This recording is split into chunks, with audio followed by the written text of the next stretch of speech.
Hi everyone, welcome to our video about the project submission of the Carbon Hackathon 24. I am Stefan Kroon and together with Kevin Hagen, Casper Rademaker and Marco Maricic, we represent Team Opovo. In this video, I will present our submission and ecologic real-life case study for the Best Content Award. An overview of what we have done during the hackathon. Our solution aims at identifying energy-heavy CPU processes in a software application. We built a Power BI report that combines output from a process impact framework manifest with detailed application logging on individual function calls.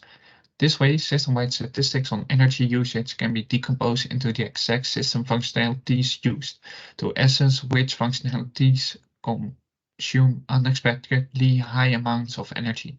We hope to inspire contributors to the impact framework to develop such decomposition capabilities in the framework itself. Additionally, the dashboard allows executing what-if analysis based on running the application in another emission zone, either during day or nighttime. Now I will switch to our Power BI model to show you a short demo.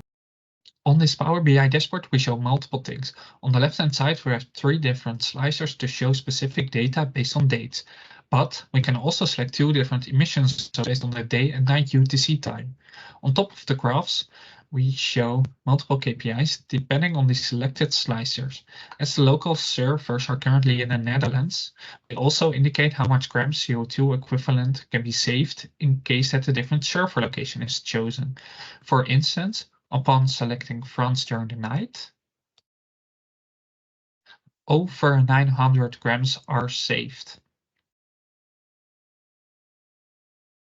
In this dataset, we have almost loaded 4.6 million function calls. We notice that 2 function calls always consume most emissions and always during the night. One function call is a timed code, refreshing the monitor screen. As this application is only used during the daytimes, there's no need to refresh it during the night. Therefore, we already have a first finding on how to reduce the emissions. Process request, the other function call, is a scheduled background process. Therefore, lag is no issue and it is possible to run this elsewhere. On the second page, we consider the alternative locations. On this second page, we can see the carbon intensity per hour for the different selected country zones. In the Netherlands, there's a decrease in carbon intensity during the day. Therefore, it is beneficial for us to switch server locations during the night. No users using the applications at the time, meaning that there is no lag.